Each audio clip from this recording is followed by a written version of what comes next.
ओम नमो भगवते वासुदेवाय। ओम अज्ञानतिमिरान्धस्य ज्ञानाञ्जनशलाकया चक्षुरुन्मीलितं येन तस्मै श्रीगुरुवे नमः। श्रीचैतन्यमनोभीष्टं स्थापितं येन भूतले स्वयं रूपं कदा मह्यं ददाति स्वयं वदाति। वन्देऽहं श्रीगुरो श्रीयुतपदकमलं श्रीगुरुन् वैष्णवांश्च श्रीरूपं साग्रजातं सहगणरघुनाथं वितं तं सजीवं सावधूतं सावधूतं परिजनसहितं कृष्णचैतन्यदेवं श्रीराधा कृष्णपादान् सहगणललिता श्रीविशाखान्वितांश्च। हे कृष्ण करुणा सिंधु दीनबन्धो जगत्पते गोपेश गोपिकान्त राधाकान्त नमोस्तुते। तप्त काञ्चन गौराङ्गे श्रीराधे वृन्दावनेश्वरी वृषभानुसुते देवी प्रणमामि। वाञ्छाकल्पतरुभ्यश्च कृपासिन्धुभ्यश्च पतितानां पावनेभ्यो वैष्णवेभ्यो जय श्री कृष्ण चैतन्य प्रभु नित्यानंद श्री अद्वैत गदाधर श्रीवासादि गौर भक्तवृंद। हरे कृष्णा कृष्णा कृष्णा हरे हरे हरे राम राम राम हरे हरे। हरे कृष्णा। आप सभी पधारे हुए भक्तवृंद की जय। सभी के श्री चरणों में मेरा सादर प्रणाम। कभी मैं ऐसे बोला नहीं हूँ तो कोई मिस्टेक हो तो आप कृपया छोटा सा मुझ पे माफ करें। आज श्री राधा रानी ने मौका दिया है क्योंकि प्रभु जी की मदर की तबीयत थोड़ी खराब है। थोड़ी सी वॉल्यूम बढ़ा देंगे क्या, है ना? तो मैंने सोचा कुछ ऐसी चीज़ दें जो आप यहाँ से लेके जा सकें, क्योंकि आपका समय बहुत ही ज़्यादा कीमती है। ठीक है, क्योंकि आप हजारों काम छोड़ के यहाँ पे आते हैं तो कुछ चाहते हैं कि कुछ लेके जाएं यहाँ से, कुछ गेन करके जाएं, और ऐसा गेन करके जाए जो हमेशा साथ रहे। ऐसी चीज़ नहीं जो कि यहाँ से निकले और छूट जाए। ठीक है, इसलिए आज हम श्रीमद् भगवद गीता के अध्याय 2 का अध्ययन करेंगे। मैं चाहता हूँ कि अध्याय 2 जो कि श्रीमद् भगवद गीता का सबसे मुख्य अध्याय है, उसका नाम है गीता का सार, उससे आप ग्रहण करें। टोटल 18 अध्याय हैं गीता के अंदर, उसमें बहुत महत्वपूर्ण अध्याय है गीता का सार अध्याय 2। तो सबसे पहले गीता जी हम स्टार्ट करने से पहले आपको थोड़ा कुछ बताना चाहेंगे कि जो हर किसी को आना चाहिए। जो गीता जी है वो गीता जी है क्या चीज़, और श्रीमद् भगवद गीता का नाम गीता क्यों रखा गया, किसी को पता है? तो बता सकते हैं कि गीता का नाम गीता क्यों पड़ा है? किसी को आइडिया? गीता नाम सभी से ने सुना होगा, हिंदू संप्रदाय में हम सब सभी जानते हैं कि गीता जी होती है। और गीता जी का नाम गीता क्यों पड़ा? देखिए, सब जानते हैं कि गीता जो है श्री भगवान श्री कृष्ण ने अर्जुन को बताई थी। और कहाँ बताई थी? महाभारत के युद्ध के अंदर, है ना? महाभारत का युद्ध हम सब जानते हैं कि किस किस के बीच हुआ था? कौरवों और पांडवों के बीच में, है ना? जब महाभारत का युद्ध हो रहा था, वो युद्ध क्षेत्र कौन सा युद्ध क्षेत्र कहलाता है? कुरुक्षेत्र, है ना? कुरुक्षेत्र ऐसा युद्ध क्षेत्र है जिसके अंदर कौरव और पांडवों के अंदर युद्ध हुआ था। और जब युद्ध हो रहा था, महाभारत का युद्ध हो रहा था, तो अर्जुन के सामने उनके सभी बंधु बांधव, जितने भी मित्रगण थे, जितने भी रिश्तेदार थे, वो सामने खड़े थे, जिनके साथ उन्होंने बचपन अपना बिताया है। आज हमारे सामने यदि हमारे छोटे भाई हों और उनके सामने हम उनको बोले कि आज आपको उनकी मर्डर करना है, तो हमारे हाथ पैर भी दूर जाएंगे। जिनके साथ हमारा बचपन खेला, जिन गुरुजी ने हमको शिक्षाएं दी, जिन्होंने हमको तीर चलाना सिखाया, आज उन्हीं पर ही अर्जुन को तीर चलाना था। ठीक है, तो महाभारत का जो युद्ध था वो एक कैसा युद्ध था? धर्म युद्ध था। तो हमको सब ये पता होना चाहिए कि जो महाभारत का युद्ध है वो एक धर्म युद्ध है, और जो हमारे जीवन अभी चल रहा है वो भी एक धर्म युद्ध की तरह है। इसलिए हमको महाभारत से इस चीज को लेना चाहिए कि महाभारत जैसे धर्म का युद्ध है, तो हमारे जीवन में भी एक कई स्टेज ऐसी आती है कि बच्चे, तो हमारे जीवन में भी एक कई स्टेज ऐसी आती है जब हमको ये डिसाइड करना होता है कि क्या हमारे लिए सही है और क्या गलत है। तो इसलिए महाभारत का युद्ध जब अर्जुन को पता लगा कि मेरे सामने मेरे गुरुजन हैं, मेरे पितामह हैं, ठीक है, और उन पे ही मुझे अब तीर चलाना जिन्होंने मेरे को शिक्षाएं दी, तो उनके हाथ पैर फूट गए, है ना। तो मैं ये बता रहा था कि गीता जी का नाम गीता क्यों पड़ा। तो जब श्री कृष्ण अर्जुन को ये शिक्षाएं दे रहे थे, और शिक्षाएं क्यों दी थी, क्योंकि अर्जुन बिल्कुल हताश हो गया था। उनको ऐसा लगा कि अब मैं क्या करूं, मेरे बंधु बांधव मेरे सामने हैं और इन्हीं को ही मेरे को मारना है, तो बिल्कुल हताश होकर गिर गए। तो भगवान श्री कृष्ण ने अर्जुन को कुछ बातें बताई, है ना। तो वो जो बातें हैं वो कैसे बताएगी, भगवान श्री कृष्ण के द्वारा गाकर सुनाएंगे, है ना, एक गीत की तरह। जब गीत भगवान श्री कृष्ण ने अर्जुन को गाकर सुनाया, तो इसका नाम रखा गया गीता, क्योंकि ये एक गीत है। और ये गीत कितने श्लोकों में कहा गया श्री कृष्ण भगवान द्वारा? 700 श्लोक। तो ये हम सबको पता होना चाहिए कि श्रीमद् भगवद गीता के अंदर कुल मिला के 700 श्लोक है। और ये जो श्रीमद् भगवद गीता है वो महाभारत का एक भाग है। महाभारत भी एक ग्रंथ है। महाभारत में कुल श्लोक है 1,10,000 श्लोक। कितने हैं? महाभारत में 1,10,000 श्लोक है। तो 1,10,000 श्लोकों में से जो भीष्म पर्व है उसके कुछ भाग, जो अंश है 700 श्लोकों का, उसको कहा जाता है श्रीमद् भगवद गीता। और जो श्रीमद् भगवद गीता को पढ़ लेता है, जो श्रीमद् भगवद गीता को पढ़ लेता है तो वो वैसे ही तर जाता है। तो जो श्रीमद् भगवद गीता है ये हमारी लाइफ मैनुअल है। जैसे हम कोई फ्रीज खरीदने जाते हैं तो उसके साथ एक मैनुअल आती है कि हमको कैसे इस फ्रीज को काम में लेना है। हम कोई मोबाइल लेते हैं तो मोबाइल के साथ भी एक आता है कि हमको ये मोबाइल कैसे चलाना है। तो हमारी लाइफ को, हमारे जीवन को कैसे चलाया जाना है, तो भगवान ने इन 700 श्लोकों के अंदर अर्जुन को कहा है। क्योंकि ये जो भगवत गीता है ये उस टाइम बोली गई जब बिल्कुल अर्जुन हताश था और उसको डिसीजन लेना था, तो धर्म का डिसीजन लेना था कि मेरे को क्या करना है। तो इसलिए भगवत गीता बहुत ज्यादा इंपॉर्टेंट है। तो हमने क्या क्या सीखा? ये श्रीमद् भगवत गीता 700 श्लोकों का भगवान द्वारा गाया गया गीत है, पहली चीज। ये महाभारत का एक भाग है जिसके अंदर भीष्म पर्व से लिया गया है। कौन से पर्व से लिया गया है? भीष्म पर्व। और महाभारत में कुल कितने श्लोक है? 1,00,000। ठीक है, ये मोटी मोटी बात इसलिए बताई जानी चाहिए क्योंकि कोई नहीं बताता, मगर हमको आना चाहिए कि जिस ग्रंथ को हम पढ़ रहे हैं और सबसे बड़ा ग्रंथ है, ठीक है, ये सार है, तो इसके अंदर हमको क्या कैसे। अब इसमें कुल अध्याय कितने हैं? इसमें 18 अध्याय हैं कुल मिला के। और इसके अंदर जो भगवान श्री कृष्ण है, इसमें जो श्रीमद् भगवद गीता है इसमें 4 जनों ने ही श्लोक बोले हैं। ठीक है, पहला है श्री कृष्ण, अर्जुन, संजय और धृतराष्ट्र। ठीक है, धृतराष्ट्र ने केवल एक श्लोक बोला। श्री भगवान श्री कृष्ण ने सबसे ज्यादा 574 श्लोक बोले हैं। उसके बाद आते हैं अर्जुन, उन्होंने 84 श्लोक बोले हैं। संजय ने 41 श्लोक और एक धृतराष्ट्र। पहला श्लोक है केवल वही धृतराष्ट्र ने बोला है, उसके बाद उन्होंने कुछ नहीं बोला। ठीक है, तो 574 श्री कृष्ण भगवान ने बोले हैं और 41 बोले संजय ने, 84 बोले अर्जुन ने और एक धृतराष्ट्र। ठीक है, ये याद नहीं रहे तो कोई बात नहीं है, मगर टोटल 700 श्लोक है ना, और 18 अध्याय है। तो गीता हमारे लिए क्यों इम्पोर्टेंट है, भगवान श्री कृष्ण इसके लिए क्या बोलते हैं, इसको हम देखते हैं।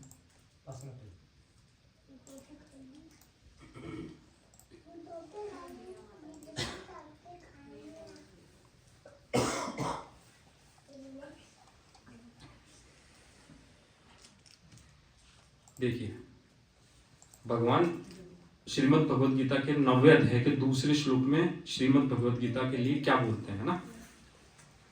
मैं बोलता हूं इसके लिए। राज विद्या राजगुह्यं पवित्रम् इदमुत्तमं प्रत्यक्षवागमं धर्मं सुसुखं कर्तुम् अव्ययम्। सभी को दिख रहा होगा ये श्लोक, है ना? ये अध्याय 9 का दूसरा श्लोक है। दिख रहा है? थोड़ा सा जूम और कर देता हूँ।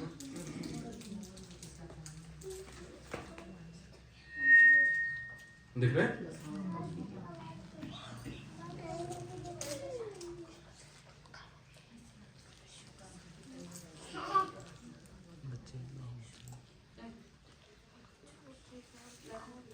ठीक है, तो भगवान ये क्या कह रहे हैं इसमें भावार्थ में? इसका अर्थ क्या है?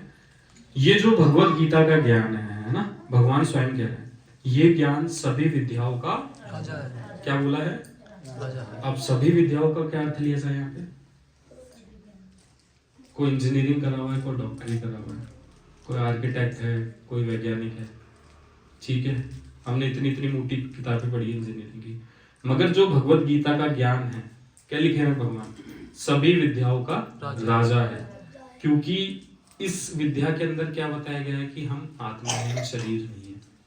हम इंजीनियरिंग करके आगे इतनी पढ़ाई कर ली, मगर कहीं नहीं लिखा हुआ, हमने बचपन से नर्सरी से लेकर हमने सब कुछ पढ़ लिया, मगर कोई किताबें ही नहीं आए कि हम शरीर नहीं आत्मा है। तो ये सब भौतिक ज्ञान बताती है, मगर जो श्रीमद् भगवत गीता है वो कौन सा ज्ञान बताती है? आध्यात्मिक ज्ञान बताती है। और वो ज्ञान क्या है? सभी विद्याओं का राजा। ये भगवान स्वयं कह रहे हैं, ठीक है, जो समस्त रहस्यों में सर्वाधिक गोपनीय है। गोपनीय का मतलब आप जानते हैं, जो हर किसी को पता नहीं लगता। क्योंकि आज जानते हैं हमारे कितने सारी पॉपुलेशन है, मगर गीता जी बहुत कम लोग पढ़ते हैं, क्योंकि ये गोपनीय ज्ञान है, हर किसी की किस्मत में नहीं है श्रीमद् भगवत गीता का ज्ञान। जो किस्मत वाले होते हैं वही सुनते और पढ़ते हैं भगवत गीता का ज्ञान। क्योंकि जो इस ज्ञान को प्राप्त कर लेता है तो उसका ये इस भौतिक शरीर में वापस से जन्म नहीं होता, वो पार हो जाता है। उसको 84 लाख योनियां वापस से आने में कोई जरूरत नहीं, वो यहाँ से बाहर चल जाएगा और कहाँ चल जाएगा? भगवान के पास चल जाएगा, ठीक है। उसके बाद भगवान क्या कह रहे हैं? ये परम शुद्ध है, ये आत्मा की प्रत्यक्ष अनुभूति कराने वाला है। मतलब जब हम ये ज्ञान पढ़ लेंगे तो कौन किसकी अनुभूति करवाएगा? ये आत्मा। किसकी? आत्मा की अनुभूति, है ना। अतः ये धर्म का सिद्धांत है। भगवान क्या कह रहे हैं? यही धर्म का सिद्धांत है। यह अविनाशी है, अत्यंत सुखपूर्वक संपन्न किया जाता है। मतलब जब हम इसको पढ़ेंगे भगवत गीता के ज्ञान को, तो हमें सुख की ही प्राप्ति होगी, दुख नहीं मिलेगा। ये भगवान स्वयं कह रहे हैं, मैं नहीं कह रहा। ये भगवान 9वें अध्याय के दूसरे श्लोक में स्वयं कह रहे हैं कि सभी विद्याओं का राजा है, बहुत गोपनीय है, बहुत शुद्ध ज्ञान है, हर किसी की किस्मत में नहीं है। जो इसको जान लेगा वो सुखपूर्वक रहेगा यहाँ पे भी और भगवान के पास चला जाएगा, ठीक है। तो श्रीमद् भगवत गीता के बारे में हमने सुन लिया। 700 श्लोक है, 18 अध्याय है, बहुत जरूरी है, सभी विद्याओं का राजा है, ठीक है। अब हम चलते हैं अध्याय 2 में। अध्याय 2 जिसका नाम दिख रहा होगा आपको यहाँ पे, गीता का सार, ठीक है। तो इसमें मैं चाह रहा हूँ कि भगवत गीता में ये जो दूसरा अध्याय है इसमें 72 श्लोक है, 72 श्लोक है, बहुत बड़ा अध्याय है। तो मैं मोटा मोटा एक बार समझा दूं कि क्यों इंपॉर्टेंट है गीता का सार, है ना। तो सबसे पहले हम इसका श्लोक संख्या लेंगे 14। मैं बोलता हूं एक बार क्या कहना चाहोगे इस श्लोक में भगवान। जब अर्जुन, देखिए क्या चल रहा है, महाभारत का युद्ध चल रहा है। अर्जुन ने दोनों सेनाओं के बीच में अपना रथ भगवान को ले जाने को कहा। भगवान क्या थे? एक सारथी थे, समझ रहे हैं ना। भगवान सारथी थे और अर्जुन पीछे बैठा हुआ है। मतलब भगवान तो हो गए ड्राइवर और अर्जुन कौन हो गए? मालिक। तो अर्जुन ने बोला कि अब मैं तीर नहीं चला पाऊंगा भगवान, मेरे को अपने सभी बंधु बांधवों को देखना है, तो कृपया करके आप अपना रथ दोनों सेनाओं के बीच में लेके चलिए। तो भाई ड्राइवर का क्या काम होगा? जो मालिक कहेगा वो करना पड़ेगा, चाहे भगवान हो। मगर उस टाइम वो क्या थे? सारथी। तो भगवान ने बोला ठीक है अर्जुन। उन्होंने रथ को घुमाया और दोनों सेनाओं, कौरव और पांडवों के बीच में रथ को खड़ा कर दिया। और भगवान क्या बोलते? अब देखो आपको किससे युद्ध करना है। तो अर्जुन देखते सामने मेरे गुरु, मेरे भाई, मेरे बंधु, जिनके साथ मैं छोटे से बड़ा होकर खेला, उनके साथ आज मैं उनसे साथ युद्ध करूंगा। युद्ध कैसा? जिसके अंदर एक ना एक को तो मरना है, या तो मैं मरूंगा ना वो मरेंगे। युद्ध का मतलब क्या होता है? या तो मैं मरूंगा या वो मरेंगे, ठीक है।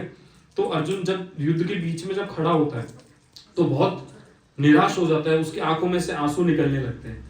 जो उसका गांडीव धनुष था, जो कि सबसे मानवा धनुष था, वो रख देता है और बैठ जाता है ऐसे निढाल होके कि भगवान मैं नहीं युद्ध कर सकता, मैं कैसे अपने गुरु पे तीर चलाऊंगा। आप सोचो उनको मारना, आज आपको बोल दे कि आपके पति को मर्डर करना तो कर दोगे क्या? चाकू लगा दोगे क्या? अपने बच्चों को मारना है मार दोगे कि नहीं मार सकते आप? तो वैसे के वैसा अर्जुन का उससे घनिष्ठता थी अपने बंधु बांधवों से, और उनके साथ युद्ध करना तो बहुत छोटी बात नहीं थी, है ना। तो भगवान उनको क्या समझाते हैं, है ना, भगवान अब युद्ध की प्रेरणा दे रहे हैं। क्या कह रहे हैं? मात्रा स्पष्टास्तु कौन्तेय शीतोष्ण सुख दुखदा आगाम पायनो नित्यस्ताम तितिशस्व भारता। तो भगवान क्या कह रहे हैं? कोई पढ़ेगा?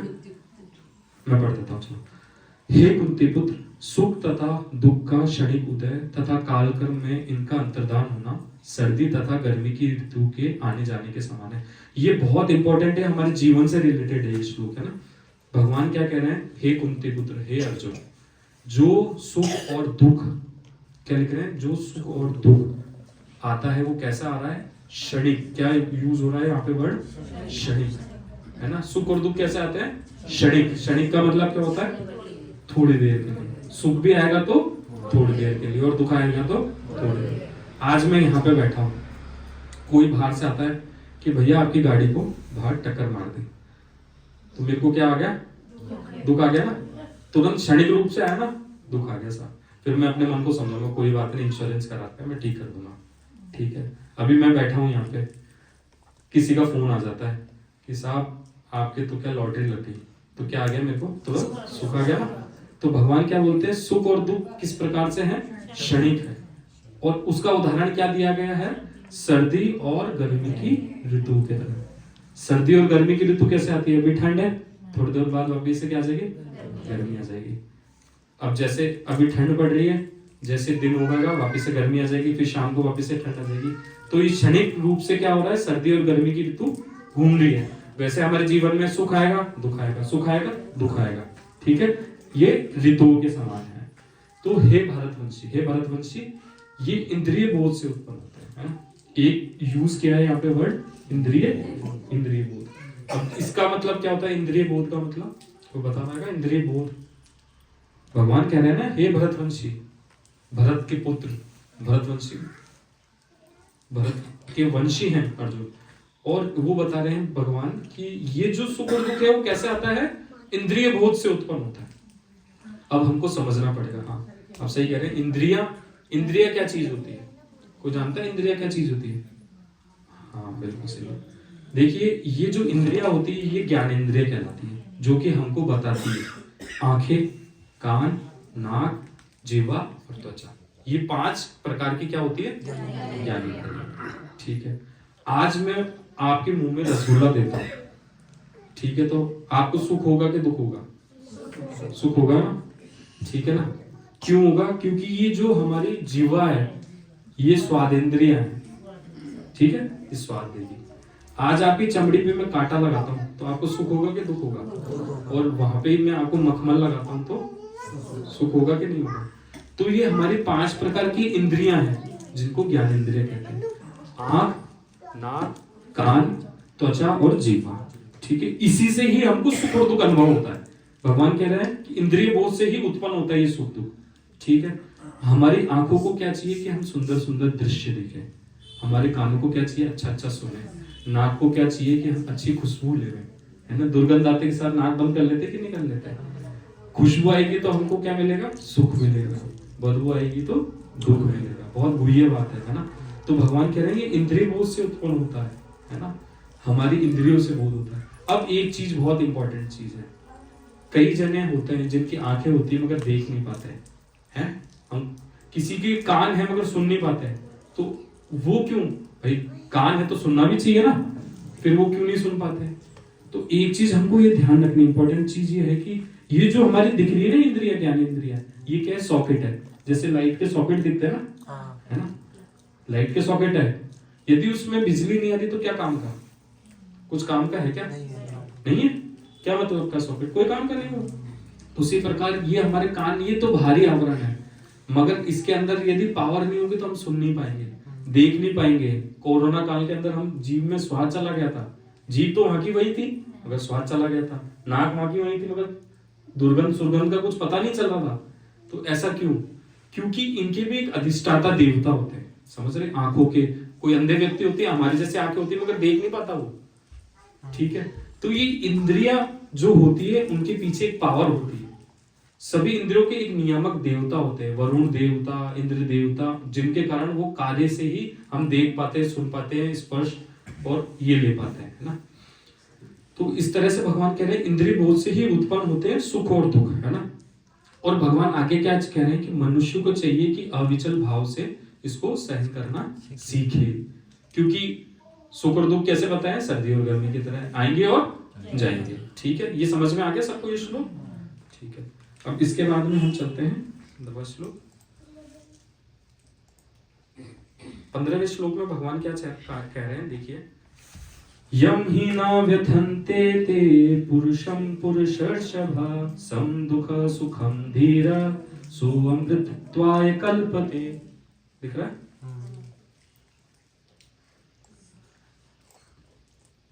इसका भावार्थ क्या कह रहे हैं भगवान? हे पुरुष श्रेष्ठ। तो अर्जुन कौन थे? सभी पुरुषों में, ठीक है? सभी पुरुषों में श्रेष्ठ होने के बाद भी उनकी ये हालत थी। सोच लो कि सभी पुरुषों में श्रेष्ठ है, जब उनकी ये हालत हो रही है तो हम जैसों की तो क्या हालत होगी, है ना? अर्जुन, जो पुरुष सुख तथा दुख में विचलित नहीं होता है और दोनों में संभाव होता है, वह निश्चित रूप से मुक्ति के योग्य है।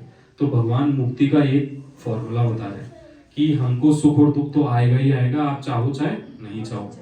और जो सुख और दुख के अंदर संभाव रहता है, उसको पता है कि दुख आया तो क्षणिक है, सुख आया तो क्षणिक है, इस पे हमारा कोई कंट्रोल नहीं है, वो उसके अंदर धैर्य रख लेता है, तो वो क्या कहलाता है? मुक्ति के योग्य है। भगवान क्या कह रहे हैं? वो मुक्ति के योग्य है। और हमको यही बनना है।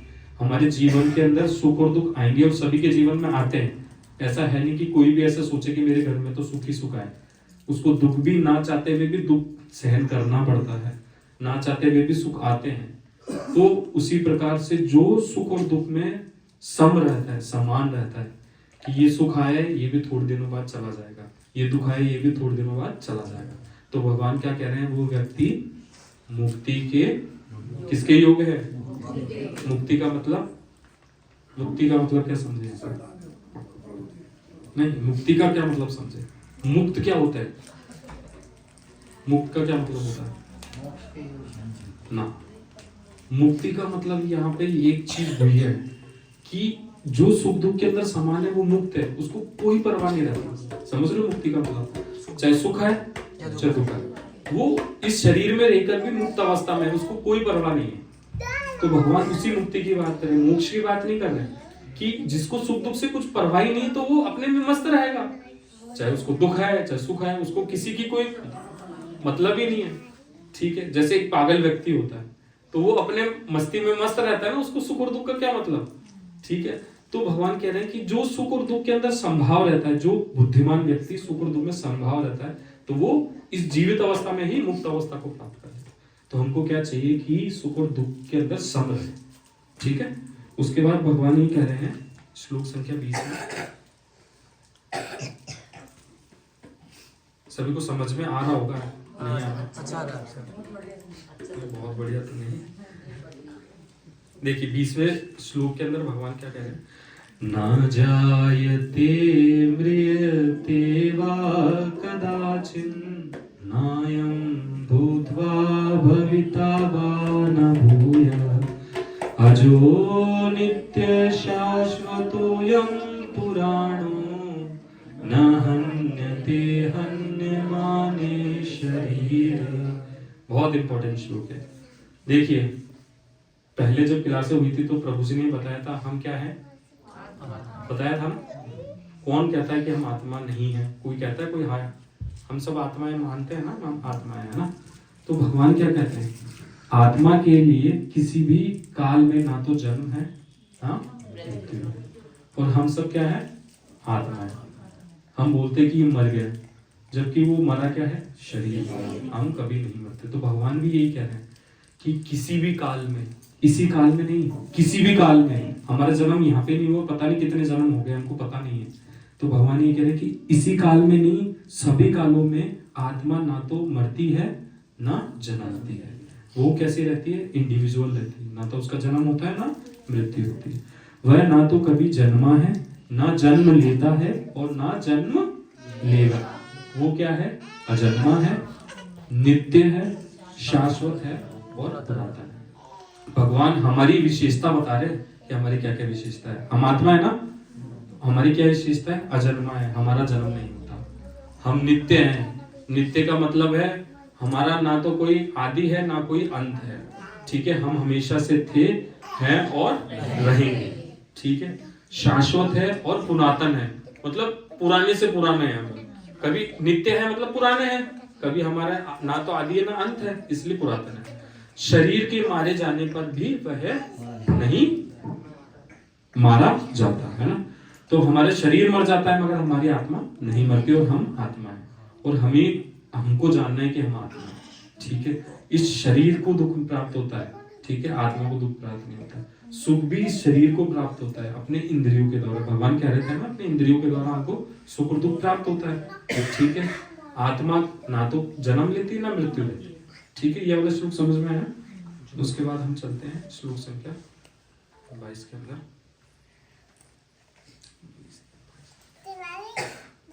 ठीक है, 22वां श्लोक भगवान क्या कह रहे हैं, ये देखो बहुत इंपॉर्टेंट श्लोक है, बोलेंगे साथ में। मांसांसि जीवानि यथा विहाय नवानि गहनाति नरो पराणि तथा शरीराणि विहाय जीवानि संयाति नवानि देहि। हाँ देखिए भगवान क्या कह रहे हैं, जैसे आज आपके माता जी आपका ये शॉल है ना, आपका ये शॉल पुराना हो गया तो आप क्या करोगे, दूसरा शॉल लेके आओगे, है ना, नया। हमारे पुराने कपड़े खराब हो जाते हैं तो हम क्या करते हैं, नए कपड़े पहन लेते हैं। उसी प्रकार जो हमारी आत्मा है, ठीक है, जब ये शरीर पुराना हो जाता है, जर्जर अवस्था में हो जाता है, तो ये आत्मा इस शरीर को छोड़ देती है। छोड़ के क्या करती है, एकदम ब्रांड न्यू शरीर में जाती है, बच्चे के शरीर में, एकदम नए शरीर में जाती है। अब वो योनि हमारे ऊपर डिपेंड करती है हमने कर्म कैसे किया। हो सकता है कि एक कुत्ते की योनि में जाए और पिल्ले के रूप में आए, वो भी एकदम ब्रांड न्यू है ना, बच्चा एकदम छोटा सा, ठीक है। ऐसा थोड़ी कि कभी किसी बूढ़े को जन्मता हुआ देखा है, नहीं देखा ना, बच्चा ही होता है ना जन्म से, तो एकदम ब्रांड न्यू शरीर में मिलता है ना। तो इस आत्मा को क्या मिलता है, एकदम ब्रांड न्यू शरीर मिलता है।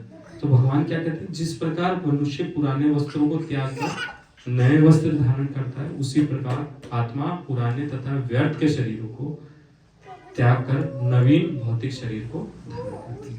तो भगवान ने यहाँ पे एक शब्द यूज किया, व्यर्थ के शरीरों। तो हमारा शरीर क्या है, कोई बता सकेगा कि हमारे शरीर में ऐसी कोई जगह जहां से खुशबू आती है? कोई भी अंग देख लो, यहाँ से दुर्गंधी आती है, यहाँ से गंदी चीजों का ही निष्कासन होता है। चाहे आंख देख लो, कान देख लो, हर जगह से। तो ये हमारा जो शरीर है क्या है, ये मलमूत्र से बना हुआ है, वात पित्त कफ से बना हुआ है। तो हमारा शरीर और कुछ नहीं है। हम इसको ऐसे समझते हैं कि ये मैं कुछ नहीं है, ये वात पित्त कफ से बना है। आप खुद ही देख लो ना, इस शरीर में से कहीं से अच्छी चीज निकलती है तो बता दो, ये दुर्गंध है, दुर्गंध रूपी शरीर है, वात पित्त कफ से बना हुआ है। तो भगवान इसलिए कह रहे हैं कि ये व्यर्थ का शरीर है, और हमको क्या करना है, भक्ति रूपी नाव में बैठकर इस भौतिक शरीर रूपी जंजाल से छूटना है और भगवान के पास जाना। वहां पे हमको ऐसा शरीर नहीं मिलेगा जहां से दुर्गंध आती है, वहां पे सच्चिद आनंद में शरीर मिलेगा। वहां पे ऐसा नहीं कि हमको दुख प्राप्त हो रहा है, वहां पे ऐसा कुछ सिस्टम है ही नहीं दुख का। तो वैकुंठ, जिसका क्या नाम है, वैकुंठ। वैकुंठ जहां पे कोई भी कुंठा नहीं हो, कोई भी भय नहीं हो, कोई भी दुख नहीं हो, उस जगह का नाम भगवान ने रखा है वैकुंठ। जहाँ पे कोई भय नहीं हो, कुंठा नहीं, कुंठा का मतलब है दुख नहीं, वो भगवान का धाम है, और वहीं हमको पहुंचना है, ठीक है। तो भगवान क्या कह रहे हैं, जिस प्रकार हम पुराने शरीर को त्याग कर नए वस्त्रों को, पुराने वस्त्रों को त्याग कर नए वस्त्र प्राप्त कर लेते हैं, वैसे ही आत्मा इस पुराने शरीर को छोड़कर नए शरीर को प्राप्त कर लेती है। और प्राप्त कैसे करती है? हमारे कर्मों के आधार पर।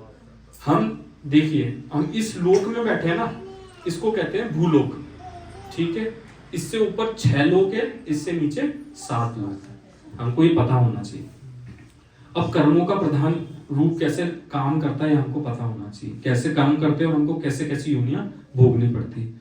ये भूलोक, इससे ऊपर होता है भुवर लोक, फिर होता है जल लोक, तप लोक, स्वर्ग लोक और ब्रह्म लोक। ऐसे करके 6 प्रकार के लोक ऊपर हैं। नीचे आते हैं, नीचे क्या आते हैं? अतल, वितल, सुतल, तलातल, रसातल और पाताल लोक, ठीक है। तो जितनी हम बुरे कर्म करते हैं तो हमको नीचे के लोकों में जाना पड़ता है, उतना ही ज्यादा कष्ट प्राप्त होता है।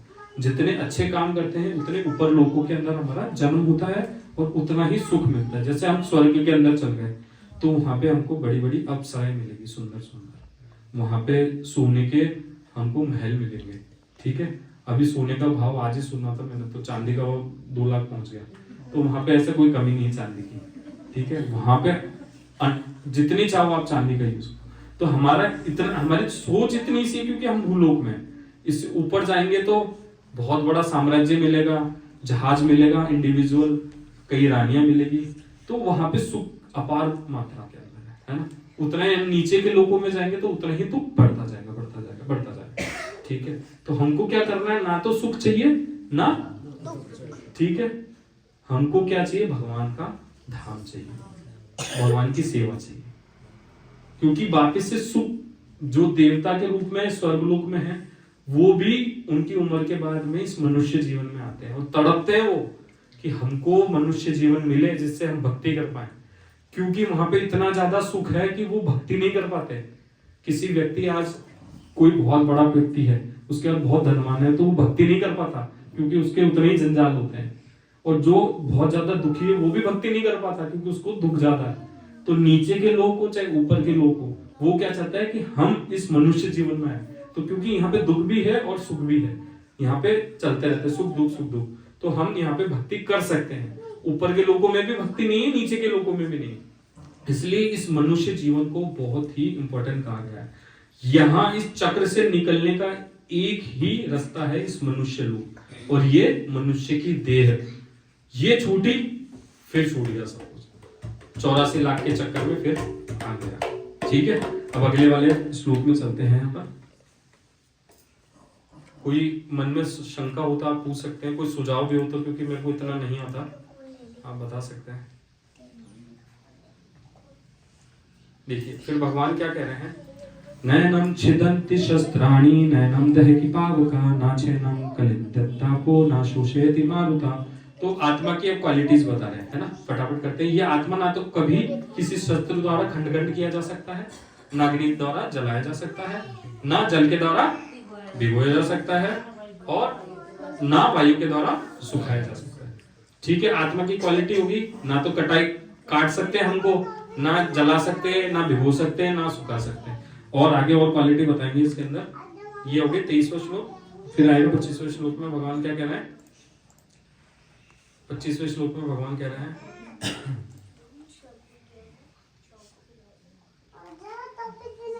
देखिए, अव्यक्तोयम अचिंतोयम अविकार्योयम उच्यते तस्मादेवं विदित्वेन नानुशोचति मर्हसि। ये आत्मा क्या है? अव्यक्त है, अकल्पनीय है तथा अपरिवर्तनीय है, ठीक है। यह जानकर तुम्हें शरीर के लिए शोक नहीं करना चाहिए। हाँ तो माता जी क्या बताएगा? ये आत्मा क्या है? देखिए वहां पे आत्मा क्या है? आत्मा है अव्यक्त, अकल्पनीय, अपरिवर्तनीय। मतलब किसकी क्वालिटी बता रहे हैं? आत्मा कौन है? हम, हमारी क्वालिटी बता रहे हैं भगवान। मतलब अव्यक्त है, हम इसको व्यक्त नहीं कर सकते। कोई चाहेगा भी ना कि हम आत्मा का डिस्क्रिप्शन कर सकते हैं। जैसे आज इस शरीर का तो डिस्क्रिप्शन कर सकते हैं कि हाँ भाई ये मोहन सिंह है, इसके बाल है, ये ऐसे कानून, ये है कान ऐसे हैं, ये मस्सा है, ये दाढ़ी लगता है, कर सकते हैं ना, इसको व्यक्त कर सकते हैं। मगर आत्मा को कोई व्यक्त नहीं कर सकता। अकल्पनीय, कल्पना से परे है, अपरिवर्तनीय, इसका कोई परिवर्तन नहीं होता। और भगवान कहते हैं कि तुम आत्मा हो, तुम शरीर नहीं हो, इसलिए तुम शोक मत करो। ये कह रहे हैं ना, तुम शरीर नहीं हो, तुम आत्मा हो, इसलिए शोक मत करो। ठीक है। तो उसके बाद 27वें श्लोक में क्या कह रहे हैं?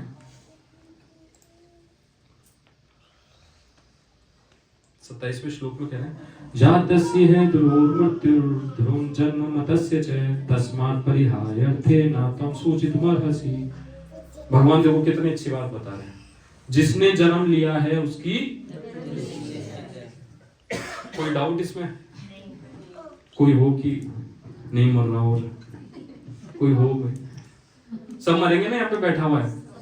कोई हो कि जो नहीं मर सकता? भगवान कुछ गलती तो नहीं कह रहे इसमें? श्लोक संख्या है ये 27। भगवान ने बिरते के साथ क्या कह दिया? जो जन्म लिया है वो मरेगा ही, और जिसकी मृत्यु हुई है वो पुनर्जन्म भी उसका निश्चित है। जो मरेगा उसका वापिस से जन्म भी होगा। अतः अपने अपरिहार्य कर्तव्य पालन में तुम्हें शोक नहीं करना चाहिए। तो भगवान बिल्कुल क्लियर कह रहे हैं कि हम किसी ना किसी तरह से मरेंगे, ठीक है। और जब हम मरेंगे तो हमारे जो दाग लगा जाएगा ना, वो पेड़ भी कहीं ना कहीं उग गया होगा, ठीक है। वो लकड़े भी तैयार हो रहे हैं हमारे, जिसमें हमको जलाया जाएगा। ये सत्य बात है बिल्कुल। कहीं ना कहीं हमारी मृत्यु होगी, किसी ना किसी तरह से होगी। अब वो कैसे पता है, कैसे नहीं हो सकता। हम कूलर के चिपक के मर जाए, करंट से मर जाए, बाथरूम में नहाते नहाते। मृत्यु आती है, किसी ना किसी रूप में आती है, उसको बहाना चाहिए। कोई एक्सीडेंट से मर जाएगा, ठीक है, आएगी सब जरूर। जो यहाँ बैठा है उसको मृत्यु जरूर आएगी। कब आएगी नहीं पता, हो सकता है अगले क्षण ही आ जाए। और मृत्यु भी सत्य है। तो भगवान क्या कह रहे हैं? जिसने जन्म लिया है उसकी मृत्यु निश्चित है। तो अर्जुन, जो तुम्हारे सामने खड़े हैं ना, इनकी भी मृत्यु निश्चित है ना। तुम नहीं मारोगे तो क्या हुआ? मैं मारूंगा। और कैसे मारूंगा? काल रूप में मारूंगा। अहम कालोस्मि। भगवान क्या कहते हैं? मैं काल हूं, मैं ही काल हूं। आज नहीं मरोगे तो क्या हुआ? कल मैं इनको मारूंगा काल रूप में आके, काल रूपी सर्प रूप से इनको डसूंगा और इनको मारूंगा। मैं ही मारूंगा इनको। तो इसलिए भगवान कहते हैं कि जिसने जन्म लिया है उसकी मृत्यु निश्चित है। इसलिए तुम क्यों दुख कर रहे हो भाई? उसका साथ इतना सा ही था। जैसे अपन साथ बैठे ना, जैसे एक नदी जाती है, उसमें तिनके होते हैं ना, तो थोड़े समय के लिए साथ आते हैं, फिर वापस से बिछड़ जाते हैं। वैसे ही हम थोड़े समय के लिए साथ हैं। कोई पत्नी है, कोई पुत्र है, कोई पिता है, थोड़े समय के बाद सब अलग अलग हो जाएंगे, फिर अलग रास्ता पकड़ लेंगे, सब नदी की तरह। ये बिल्कुल सत्य बात है। ये किसी को इसमें डाउट नहीं लेना चाहिए। हमको ये सोचना चाहिए कि वास्तव में कब हमारे प्राण छूट जाए कुछ पता नहीं, ठीक है। जो हमारे दादाजी थे वो अब नहीं रहे, उनसे ही तो हम आ रहे हैं, तो उनका भी शरीर छूट गया। एक दिन हमारा शरीर छूट जाएगा। जो हमारे पोते होंगे वो भी बोलेंगे हमारे कोई दादाजी थे, है ना। यही होता है ना। ऐसे ही सबका शरीर छूटता जाएगा, छूटता जाएगा, छूटता जाएगा, और हम अलग अलग दिशाओं में जाने लग जाएंगे, ठीक है। तो अगले श्लोक में फिर भगवान क्या कह रहे हैं? 27वें के बाद 41वां श्लोक लेते हैं। इसमें भगवान कह रहे हैं, हाँ, जो इस मार्ग पर चलते हैं वे प्रयोजन में दंड रहते हैं। अब कौन से मार्ग पर चलने के लिए भगवान कह रहे हैं? भक्ति मार्ग। किस मार्ग पे? भक्ति मार्ग। तो जो भगवान कह रहे हैं कि जो मेरे भजन करता है, भक्ति करता है, वो प्रयोजन में दंड रहता है, ठीक है। उनका लक्ष्य भी एक होता है। लक्ष्य क्या होता है? भगवान के पास जाना, है ना, जन्म मृत्यु के चक्र से छूटना। हे कुरुनंदन, जो दृढ़ प्रतिज्ञा नहीं होते उनकी बुद्धि अनेक शाखाओं में विभक्त होती है। मतलब जो भक्ति में दृढ़ नहीं होते, कभी उनका मन काय में लगता है, वासनाओं में जाता है, कभी किसी में जाता है। मगर जो भक्ति करेंगे उनका मार्ग प्रशस्त रहता है। तो कुछ लाइनें मुझे याद आती है, गीत गा के सुनाऊंगा। मीरा जी का एक बहुत अच्छा भजन है। मीरा जी क्या कहती हैं?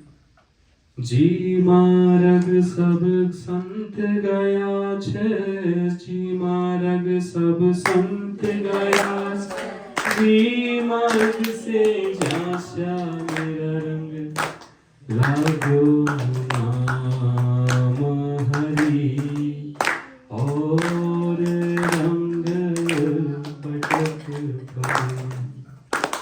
मीरा के प्रभु गिरधर नागर, मीरा के प्रभु गिरधर नागर, जन्म मरण सु छूट गई मेरा रंग, लाग्यो नाम हरि और रंग पटक कर।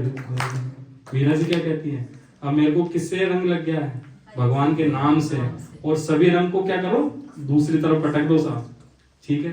और मीरा जी क्या बोलती, जी मार्ग सब संत गया से, बी मार्ग सु जाशा, मतलब जो मार्ग संतों ने अपनाया है भक्ति मार्ग, उसी मार्ग से हमको जाना है। तो मीरा जी के मार्ग पर ही चलना है, भक्ति मार्ग पर चलना है, ठीक है। उसके बाद में क्या कहते हैं कामन पे,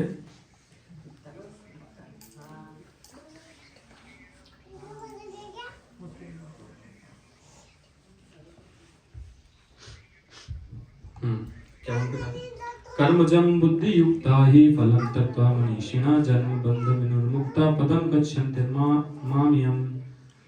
जिस तरह भगवत भक्ति में लगे रहकर बड़े बड़े ऋषि मुनि तथा भक्तगण अपने आप को इस भौतिक संसार में कर्मों के फलों से मुक्त कर लेते हैं, उसी प्रकार वे जन्म मृत्यु के चक्र से छूट जाते हैं और भगवान के पास जाकर उस अवस्था को प्राप्त कर लेते हैं जहाँ समस्त दुखों से परे है, वो समस्त दुखों से परे। तो कौन से मार्ग की बात कर रहे हैं, जिसमें सभी ऋषि मुनि तथा भक्तगण भक्ति करते हुए इस भौतिक संसार से छूट गए। जी मार्ग सब संत गया छे, जी मार्ग सब संत गया से, भी मार्ग सूझा लागो हरि जी सु, अब ना रहूंगी मैं टिकी। जय, ठीक है। तो हमको उसी मार्ग को अपनाना है कि हम यहाँ से चले जाएं, हमको वापस यहाँ पे नहीं आना, क्योंकि ये दुखालिया नहीं है, हम माने चाहे नहीं माने, ये जीवन दुख का घर ही है। हमको थोड़े समय के लिए सुख प्राप्त होता है, हम सोचते हैं यहाँ पे हम सुखी नहीं, हम सुखी नहीं है, हम दुखी हैं, हम इस शरीर से दुख है, हमें अपनी यातनाएं मिल रही है, परिवार वाले दे रहे हैं, मगर हम चाहते हैं कि उनके साथ रहना, क्योंकि इस माया ने हमारी बुद्धि को नष्ट कर दिया। माया इतनी प्रबल है, वो चाहती है कि देखो ये सब तुम्हारे हैं, मगर तुम्हारे नहीं है, नहीं है, रियल में बता रहा हूँ, ये सब स्वार्थ की दुनिया है। आप जो चाहते हो वो मत करो, फिर आपको पता लगेगा। आपका हस्बैंड बोले ये करना है, वो मत करो, देखो फिर पता लगेगा कि रियल में वो अपना है कि नहीं है। बच्चों को देख लो आप, वो चाह रहे वो मत करो आप, तो आपको पता लग जाएगा कि कौन सच्चा है कौन झूठा है। तो केवल भगवान ही है जो हमको अपना मानते हैं, और कोई अपना नहीं है। सब पराये हैं, हमको छोड़ के जाना है इसको। तो क्यों ना हम उसी मार्ग से जाएं जहां सब ऋषिगण गए, भक्ति मार्ग से, और हम भगवान से मिले, जो कि हमको ऐसे वहां फैला के खड़े हैं कि कब आओगे आप। भगवान चाह रहे हैं कि हमको अपने पास बुलाना, मगर हम ही नकटे हो रखे कि नहीं, हमको तो यहीं रहना है, ठीक है। भगवान तो चाह रहे हैं कि आप आओ, मैं खड़ा हूं आपके पास में आपको लेने के लिए। उसके बाद में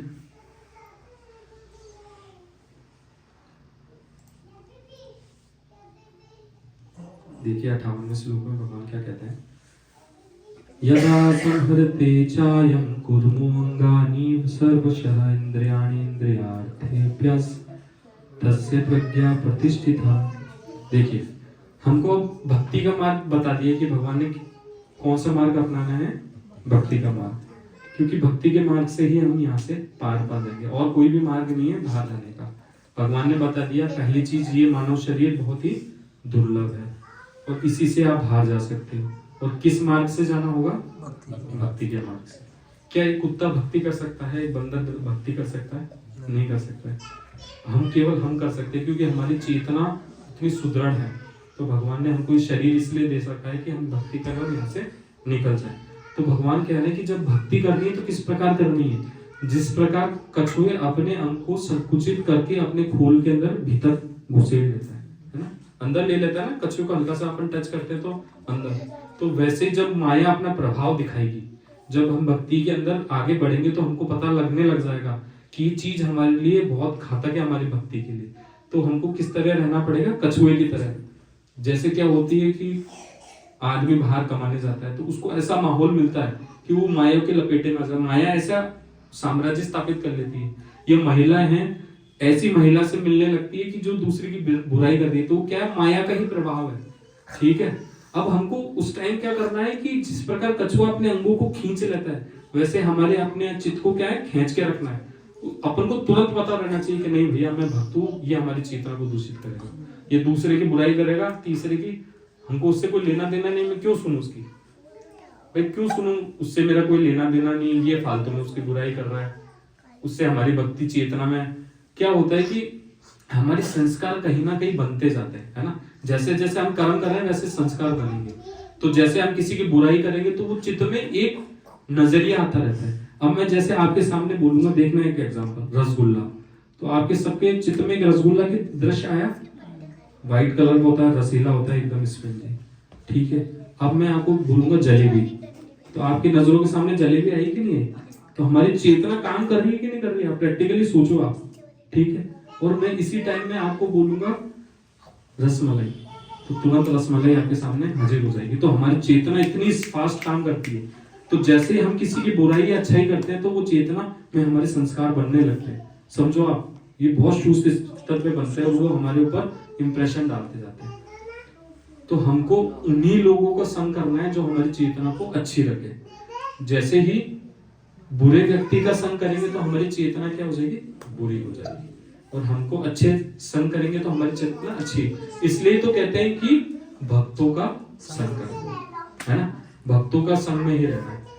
सूरदास जी इसमें एक दोहा भी लिखते हैं, तज मन हरि विमुखन को संग, तज मन हरि विमुखन को संग, जिनके संग कुमति उपजत है, पड़े भजन में भंग, तज मन हरि विमुखन को। सूरदास जी कहते हैं अपने मन को कि हे मन, तज हरि विमुखन को संग, क्योंकि ये हमारी चेतना को दूषित ही करेगा।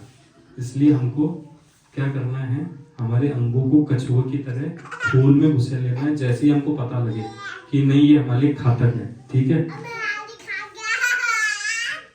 उसके बाद में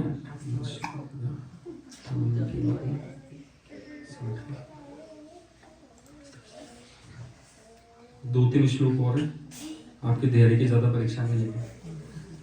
यत तो हि आपि कौन्तेय पुरुषस्य विपश्चितः इंद्रियाणि प्रमाथीनि हरन्ति प्रसभं मनः। हे अर्जुन, देखिए हमारी इंद्रियां इतनी प्रबल है तथा इतनी वेगवान है कि उसे उस विवेकी पुरुष के मन को भी बलपूर्वक हर लेती है।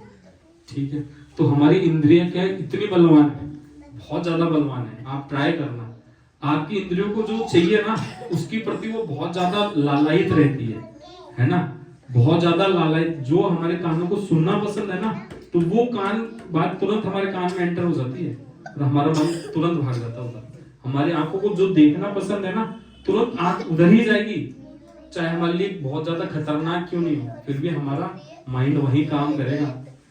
हमको वही चीज चाहिए जो हमको चाहिए, हमारी इंद्रियों को चाहिए। तो क्या कह रहे हैं कि एक विवेकी पुरुष है, उसको पता है, विवेकी पुरुष का मतलब भगवान क्या कह रहे हैं, उसको पता है सही गलत का, मगर उसकी इंद्रियां इतनी प्रबल है कि वो इंद्रियां कैसे हो जाती है, वेगवान हो जाती है, और बलपूर्वक उसकी इंद्रियां क्या, उसको मन को हर लेती है। क्या कर लेती है, मन को हर लेती है। जहां नहीं जाना चाहिए वहां पे भी चला जाता है। फॉर एग्जाम्पल अजामिल, अजामिल बहुत अच्छा भक्त था, बहुत अच्छी भक्ति कर रहा था, उसने कभी ऐसा कुछ देखा ही नहीं था अपने जीवन में, कभी नहीं जानता था कि ऐसी चीजें भी होती है। वो अपने गुरु की बात मानता था। एक दिन गुरुजी ने कह दिया कि जाओ भाई जाके लकड़ियां ले आओ वन में से। उसको क्या पता था वन के अंदर जाऊंगा और ऐसा हो जाएगा, मेरी जिंदगी चेंज हो जाएगी। अब वो वहां पे जा रहा था, एक उल्टा वेश्या है ना, एक शूद्र के साथ में गमन कर रही थी। ठीक है, वो उसको पता था कि ये सब जो चीज हो रही है बिल्कुल अनिष्ट हो रही है, मेरे को वहां नहीं देखना, मगर उसकी इंद्रिया क्या हो गई, इतनी वेगवान हो गई, ना चाहते हुए भी वो खड़ा होकर वहां पे उसको देख रहा है। क्या कर रहा है, वहां पे वृक्ष के पीछे खड़ा हो गया।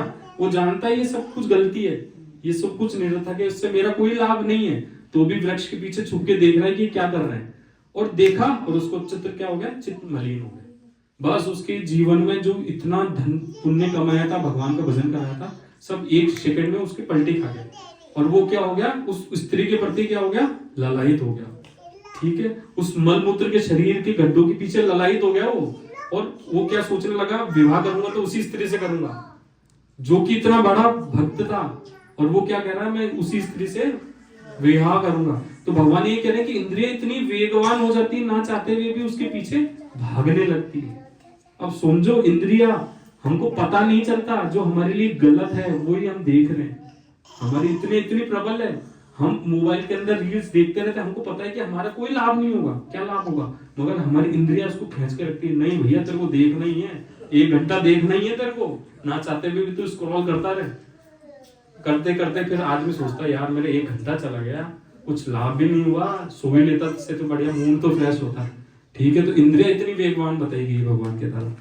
ठीक है, उन्हें जो वश में करने का प्रयत्न करता है, मगर उसके द्वारा वो हर ली जाती है। ठीक है, कोई भी इतना मजबूत नहीं है कि जो उसको वश में हर ले, केवल भक्त जो होता है ना, वही उसको हर सकता है। ठीक है, तो भक्ति मार्ग में हम चलेंगे तो हमारी इंद्रियां हमारे कंट्रोल में आ जाएगी।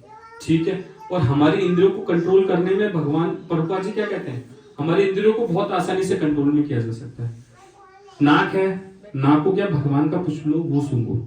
ठीक है, जीवा है तो भगवान का प्रसाद खाओ। ठीक है, आंखें है तो भगवान के सुंदर सुंदर चित्र देखो। कान है तो भगवान की कीर्तन सुनो।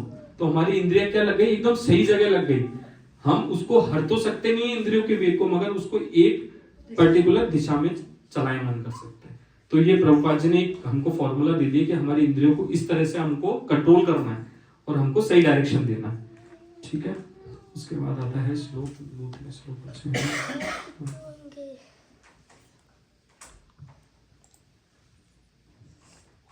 62वें श्लोक में क्या कह रहा है,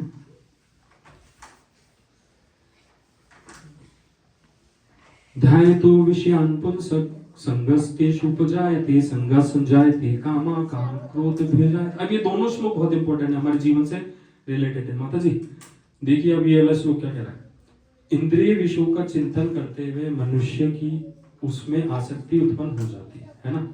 जब भी इंद्रियों का विषय करते हैं ना, इंद्रिय विषय मतलब आंखों को सुंदर देखना है, तो जब हम उसका संग करते हैं, संग मतलब हम जब आंखों को सुंदर सुंदर वस्तुएं दिखाते, कानों को अच्छा अच्छा सुनाते हैं, तो वो उसकी लत उसको लग जाती है, इन इंद्रियों को उसकी लत लग जाती है। जब हम उसके विपरीत काम करते हैं तो उसको क्या लगता है कि यार ये तो बुरा काम है, और उसको क्या होता है, जब ऐसी आसक्ति हो जाती है तो हमको क्या हो जाती है, ऐसा काम उत्पन्न होता है। काम उत्पन्न होता है कि मैं बार बार उस चीज को सुनूं, देखूं, रसमलाई खाऊं, नाक से सेंट ही सूंघूं, मेरे पॉटी की बदबू कैसे नाक के अंदर चल जाए, नहीं जानी चाहिए। ठीक है, जैसे गई हमारा माइंड खराब हो जाता है। कूड़े करकट की, हमको कूड़ा करकट नहीं देखना, हमको सुंदर सुंदर बाग बगीचे देखना है। तो हमारी इंद्रियां क्या हमको कंट्रोल करने लगती है, क्योंकि वो वही देखना चाहती है। तो भगवान क्या कहते हैं कि ऐसी आसक्ति से क्या उत्पन्न हो जाता है, काम उत्पन्न हो जाता है, इच्छाएं उत्पन्न हो जाती है। और जब वो काम पूरा नहीं होता तो क्या होता है, काम उत्पन्न नहीं होता तो वो क्रोध में परिणित हो जाता है। मतलब काम जब पूरा नहीं होगा, हमारी इच्छाएं पूरी नहीं होगी, तो क्या कन्वर्ट में हो जाएगी, क्रोध में उत्पन्न हो जाएगी। भाई पति चाहता है कि आज आलू की सब्जी बने और पराठा बना, ठीक है, उसकी इच्छा है, क्योंकि उसकी जीवा को चाहिए, है ना। अब नहीं बन रहा तो क्या होगा, 2 गाली खाएगी, लुगाई खाएगी साहब, सीधी सी बात है ना। तो ये चीज है कि काम किस में उत्पन्न हो जाता है, कन्वर्ट हो जाता है क्रोध में। कि भाई वाइफ कह रही कि नहीं मेरे को तो साड़ी चाहिए अच्छी सुंदर, पति बोलता है कि सैलरी तो आने दे, तो वो किस में परिणित हो गया, क्रोध में। क्योंकि इच्छा जहां पूरी नहीं होती वो क्रोध का रूप ले लेती है। ठीक है, हम घूमने जा रहे हैं, पति ने बोला यार 2 महीने बाद चल जाएंगे, रुक जा, फिर देखो रोल पत्नी का, तो इच्छाएं काय में कन्वर्ट हो रही है, बार बार क्रोध में। तो भगवान ये कह रहे हैं कि हमारी इंद्रियों को सुख ही चाहिए, जब वो सुख पूरा नहीं होगा तो वो क्रोध का रूप ले लेती है ना। इसके अगले श्लोक में भी भगवान इसी के लिए कह रहे हैं। अब क्रोध के बाद में क्या होता है, क्रोध के बाद में भगवान ये कहेंगे, देखिए इस वाले श्लोक में 63वें श्लोक में,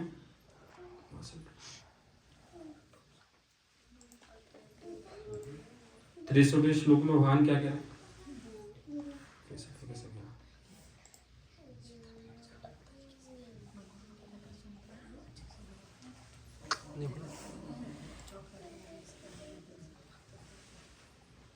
ठीक है, कोई बात नहीं। 63वें में भी भगवान ये कह रहे हैं, देखो मैं इसमें से पढ़ देता हूँ 63 को।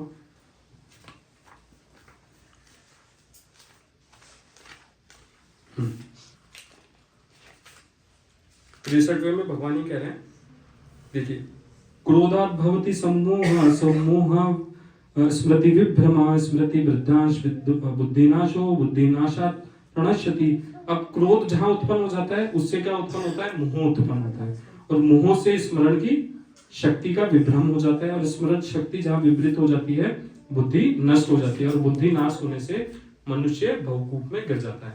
कि जैसे क्रोध उत्पन्न हो जाएगा ना, तो आदमी वहां पे उसकी स्मरण शक्ति काम करने बंद कर देगी, जो सही चीज है ना उसको दिखना बंद हो जाएगी। और भगवान ये कहते हैं कि जब क्रोध आ जाता है तो उसकी स्मृति जब विभ्रमित हो जाती है, मगर स्मृति काम करना बंद कर जाती है, तो वो भवकूप में गिर जाता है ना। उसके बाद में श्लोक 2 श्लोक और रह गए।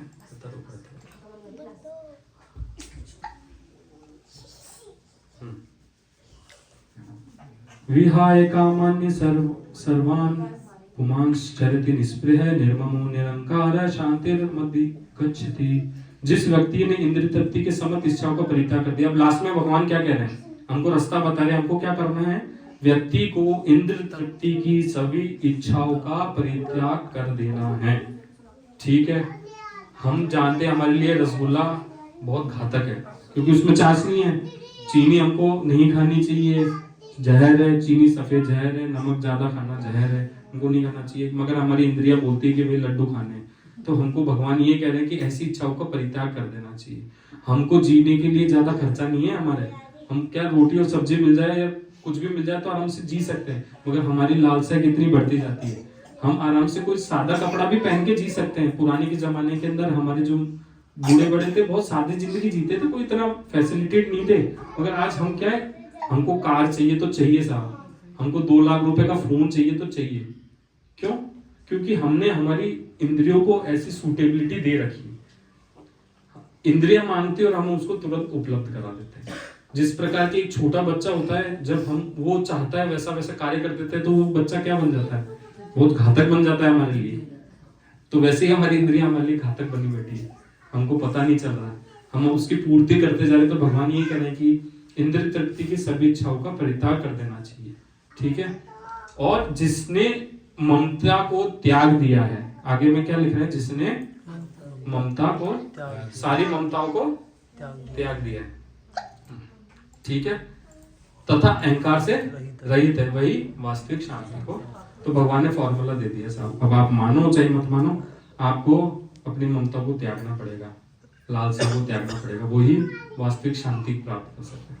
अब आपके पास मान लो 4 व्हीलर है ही नहीं, वो कहीं टकराए नहीं टकराए, आपको क्या फर्क पड़ेगा साहब? सामने वाले के 4 व्हीलर कोई ठोक के चल गया तो आपको फर्क पड़ेगा क्या? क्यों नहीं पड़ेगा? आपकी चीज ही नहीं है साहब। ठीक है, तो हमको अपनी सादा जीवन उचित, इतना ही जीवन में हमको अर्जित करना है जितना हम उपयोग कर सके, ज्यादा हमको अर्जित नहीं करना, क्योंकि वो दुख ही देगा आपको। चाहे धन हो, चाहे कुछ भी चीज हो, हमको दुख ही देगी। ठीक है, अब लास्ट श्लोक, बस अंतिम श्लोक, क्योंकि अब उबासियां भी आने लगी है ना। मैं पता है मेरे को बोरिंग लग रही होगी क्लास। ठीक है, लास्ट श्लोक। एषा ब्राह्मी स्थितिः पार्थ नैनं प्राप्त विमुह्यति स्थित्वास्याम् अंतकाले अपि ब्रह्म निर्वाणं गच्छति। लास्ट में भगवान क्या कहते हैं? ये आध्यात्मिक तथा ईश्वरीय जीवन का पथ है, जिसे प्राप्त करके मनुष्य मोहित नहीं होता है। यदि कोई जीवन के अंतिम समय में भी इस अवस्था, इस तरह स्थित हो, तो वह भगवत धाम को प्राप्त कर सकता है। तो भगवान क्या बोल रहे हैं? जीवन की अंतिम अवस्था, अंत काले च मामेवं स्मरण मुक्त्वा कलेवरम यः प्रयाति समद्भावं याति नास्तत्र संशय। तो भगवान क्या बोलते हैं? यम यम वापि स्मरण भावं तजत्यन्ते कलेवरम तम तमेवैति कौन्तेय तद्भाव भाविता। ये बहुत इंपॉर्टेंट श्लोक है। देखिए, इसमें भगवान क्या कहते हैं कि जब हम, हमारा अंतिम समय आएगा, सबका आएगा अंतिम समय, तो जिस भाव से हम इस शरीर को छोड़ेंगे ना, ये आत्मा इस शरीर को जिस भाव से छोड़ेगी ना, तो वही शरीर हमको प्राप्त होगा। ठीक है, तो भगवान लास्ट में ये कह रहे हैं कि जीवन के अंत समय में, ठीक है, वो जिस स्थिति में होता है उसी स्थिति को प्राप्त करता है। कर्मों का क्या होगा? कर्म मान लो जरा खराब करें और अंतिम समय में भगवान भी आए। हाँ, तो कैसे प्राप्त होगा? नहीं होंगे। आप सोचो कि मैं जीवन भर तो है ना शराब के प्याले पीऊं और मैं मर गया और भगवान याद आ जाए, तो कैसे? तो मुझे याद रहता है, वही हुआ। आपने भक्ति की है तो भगवान क्यों नहीं याद आएंगे? भगवान कहते हैं कि आपने यदि भक्ति की है और आपकी ऐसी कर्मों के आधार पे ऐसी दशा हो गई कि आपकी सारी इंद्रियां काम करनी बंद कर दी, आपको आपका दिमाग काम नहीं कर रहा है, तो भगवान कहते हैं कि आपने पूरा जीवन यदि मेरे को याद करने का प्रयास किया है ना, तो मैं प्रयास करके आपके चित्त में मैं खुद आऊंगा। भगवान स्वयं कहते हैं कि मैं स्वयं आऊंगा, मेरी रिस्पॉन्सिबिलिटी बन जाती है कि इसने मेरा अपना पूरा जीवन दे दिया है मेरे को, तो मैं क्यों नहीं आऊंगा? तो भगवान ये कहते हैं कि मैं लास्ट में मैं आपकी हेल्प करने के लिए आऊंगा। तो इसके अंदर एक स्टोरी भी आती है कि एक भक्त थे, उनकी मृत्यु बिल्कुल निकट आ गई थी, उनका ब्रेन हेमरेज हो गया था, कुछ काम नहीं कर रहा था। वहां पे एक नर्स आई और नर्स के दिमाग में पता नहीं क्या सूझी और वो मोबाइल के अंदर हरे कृष्णा महामंत्र चला के चल गई उनके पास में, और तुरंत जैसे हरे कृष्णा महामंत्र चलाया उसकी मति एकदम से आ गई कि मेरे को भगवान का याद करना है, और उसी टाइम शरीर छूट गया। तो भगवान किसी ना किसी बहाने से आ जाता है, भगवान किसी ना किसी तरीके से आ जाएगा। कोई व्यक्ति आपके पास में आ जाएगा, आपको चरना मत तुलसी दे जाएगा और आपका उद्धार कर जाएगा। तो ये ध्यान रख लेना, भगवान किस रूप में आते पता नहीं चलता। इसलिए अंत का जो समय होता है ये पूरा जीवन उसी के लिए ही हम कर रहे हैं भक्ति, कि हम अंत में भगवान को याद कर सकें। ठीक है, धन्यवाद, आपका सभी का समय लिया।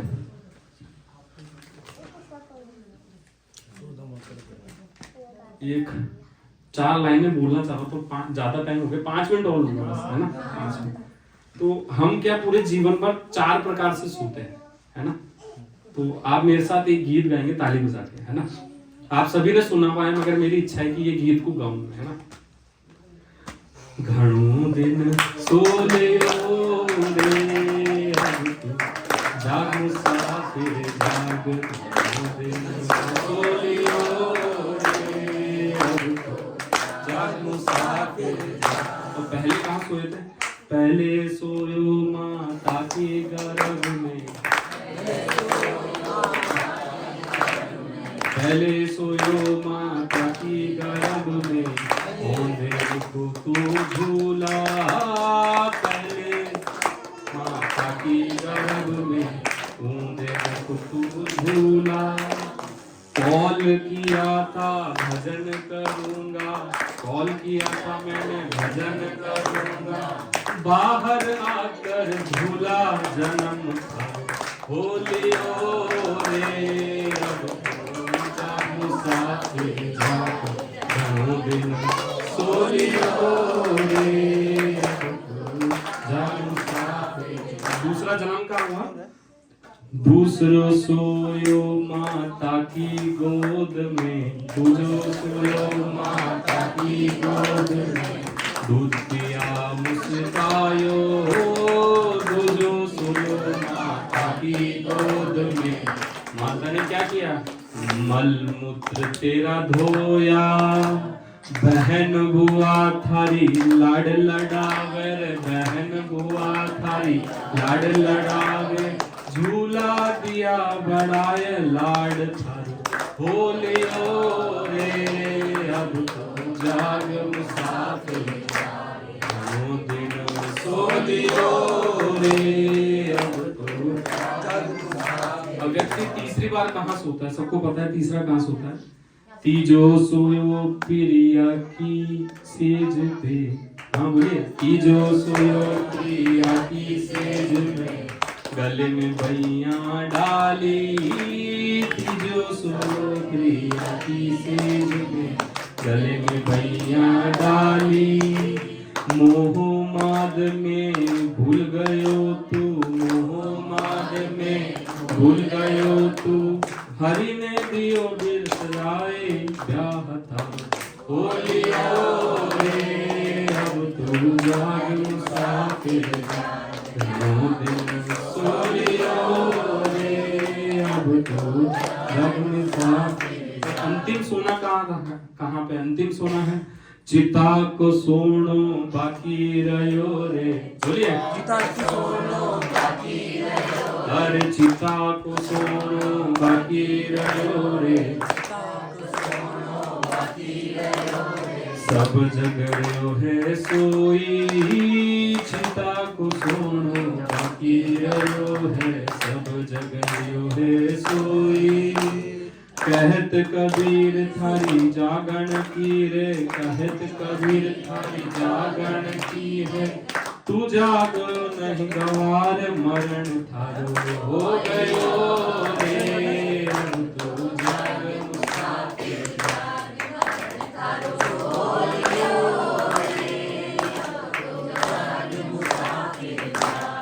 हरे कृष्ण, इसलिए क्या करना है? हरे कृष्णा हरे कृष्णा कृष्णा कृष्णा हरे हरे, हरे रामा हरे रामा रामा रामा हरे हरे, हरे कृष्णा कृष्णा कृष्णा हरे हरे, हरे रामा रामा रामा हरे हरे। जय हो शिला प्रभुपाद की जय, निताय गौर प्रेमानंदे। आप सभी के श्री चरणों में प्रणाम। कोई गलती हो तो क्षमा कीजिएगा। अरे कुछ गलती हो तो प्लीज माफ कीजिएगा, क्योंकि बहुत ज्यादा समय बहुत बढ़िया ले रहा है। क्लास हाँ, अब प्रसाद है ऊपर, सब चलिए। क्या है कि मेरे को इतना बोलना आता नहीं है, मैं बस जो आता है बस बोल देता हूँ। धन्यवाद।